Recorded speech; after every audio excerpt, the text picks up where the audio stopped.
Every context has an identity, and the reason for this is obvious. Identity is a pattern of thinking, feeling, speaking, doing, and being. And in a snowy field, in cold weather, we're going to say different things. We're going to think different things. We're going to feel different things. We're going to wear different things. We're going to do different things. And so an identity, a pattern of thinking, feeling, speaking, doing, and being, needs to be responsive to its environment. And this is why when we go and live in a different culture and country, when we move to a different family, when we change schools, when we're alone, when we're in a bar, when we're at a party, our pattern, the pattern that we develop in relationship to the ecology, cultural and natural, will be distinct. So we can think of a pattern over here, another pattern over here, another pattern over here. And the question is, what links those patterns together? If we have all these distinct patterns, what ties them all together? And there are principles. So a principle, in many ways, is more fundamental than a pattern of thinking, feeling, speaking, doing, and being. Because the principle is what governs the boundary of the pattern and the emergence of the pattern. A principle such as honesty or transparency can link disparate patterns in different parts of our lives. There's this pattern over here, there's this pattern over here, there's this pattern here, but in all of those distinct patterns, this one I wear this one I drink and do this, but in all of those patterns I tell the truth, or in all of those patterns I don't, or that's not a principle that links anything. It's an erratic variable. A pattern of intelligence, or a principle of intelligence, where we aim to create the most amount of sustainable well-being with the least amount of waste, of energy expenditure, unnecessary energy expenditure. I'm not just going to cut down a tree for no particular reason. I'm only going to go to that effort in expending natural resources and time and money if it brings about well-being, a principle of intelligence, which implies thought, analysis, care in design. And so within principles, there are also hierarchies of principles. And some principles are more fundamental than others. The most fundamental of all principles, at the root of all human endeavor, is the desire, the innate desire, to feel sustainably better and avoid feeling chronically worse. That fundamental drive organizes all evolution, all human endeavor. We want to feel better. We don't want to feel bad. And so principles, you can look at this as a core principle, a foundation. And so principles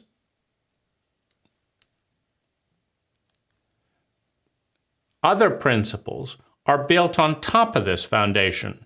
The principle of freedom, to pursue and sustain freedom for ourselves and other people. Now, you cannot have a principle of maintaining freedom for oneself that doesn't include at least a certain amount of freedom for other people.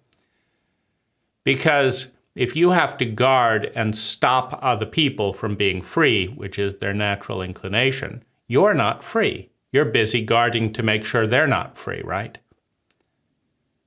If you want to make sure that other people can't say the things they want to say, well, you've got to set up energy, you've got to set up an army that punishes them for speaking, that polices their speech. You said this, now you have to go to jail. Well, somebody has to do that, right? That means you have to allocate a certain amount of your energy to make sure that other people are not free, which means you're not free in those areas either. You've got to guard them, you've got to kill them, you've got to police them, you've got to come up with analysis. So for them not to be free, you cannot be free in those same areas, right? But the principle of freedom is in service to the foundation, the innate drive to feel sustainably better and avoid feeling chronically worse. Because generally speaking, the reason we want freedom is because we attempt to use that freedom to feel better. I want to be free so that I can feel as miserable as possible, so that I can do all the things I don't want to do, the things that make me feel terrible. I need freedom so that I can feel miserable. No, we need freedom and power, the principle of power, which is the ability and willingness to create something. That's power. Well, do you want power so that you can create misery and suffering for yourself? Or do you want power so that you can have what you want? Well, what is it that you want? Well, I want to feel good, right? And so we're back to feeling, that core principle to pursue sustainable well-being. Well, why sustainable well-being? Why not just feel good for a millisecond? Well, because it's more fun to feel good for a longer period of time. Why not have it all and then lose it? Well, because it's more fun to have it all and then learn to appreciate it more, right? And then learn that all is always growing, that all is not static, that having it all is a gradient, that as soon as you have all this, you now develop the eyes to see and understand that there's something more, there's another step. Why not have everything be perfect? Well, because then it's dead, right? The principle of growth and transformation is the principle of life, right? But all of these principles to feel sustainably better rather than, briefly better. Anyone can feel briefly better, just take up a cocaine habit. But the question is, in 20 years, are you going to feel better or worse because of that cocaine habit? Anyone can feel better and use all the Earth's natural resources in a very short amount of time. And the question is, in hundreds of years, does it feel good to know that your great-granddaughter is going to inherit a desert? Does that feel as good as it does to imagine that in 300 years your great-granddaughter is going to experience something even more beautiful because you lived, right? What feels better for the longest period of time? So the principle of efficiency, why do we have that principle? Why do we say, I'm going to be really quick and get it done rapidly, and then we all celebrate? Why? Well, that conserves energy. And if you conserve unnecessary energy expenditure, the idea is that if you're spending that energy in an intelligent way, that you're going to feel sustainably better.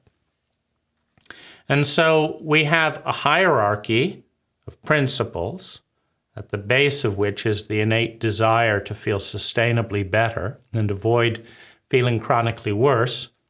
And those principles can be the thread, the necklace, that holds all the little different facets of ourselves, the different identities, patterns of thinking, feeling, speaking, doing, and being, together.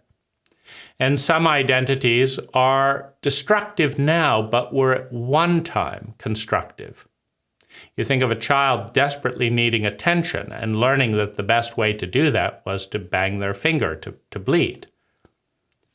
And so they cause an accident and they get attention. It's so wonderful.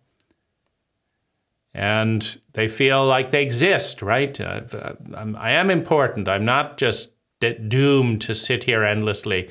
Mom does actually care about something, right? So I get attention. It's wonderful, right? But then today, when you want a little attention, it's much easier to say, could I have some attention? And if nobody in your life wants to give you attention, and we all need attention for an engagement, well, then let me find people who are intelligent enough to want to have a relationship, as opposed to let's break another vase, let's cut the finger, right? So identities, patterns of thinking, feeling, speaking, doing, and being in a given context need to grow and evolve, need to become more intelligent. The identity of we wear shirts and silk shorts and run barefoot is an identity that does well in Hawaii to feel sustainably better. But it doesn't do so well here. So if we're here, we need to develop an identity of something else, wearing warmer clothes, for example, gathering wood for the winter, doing something, to create more warmth and to contain the warmth in the body.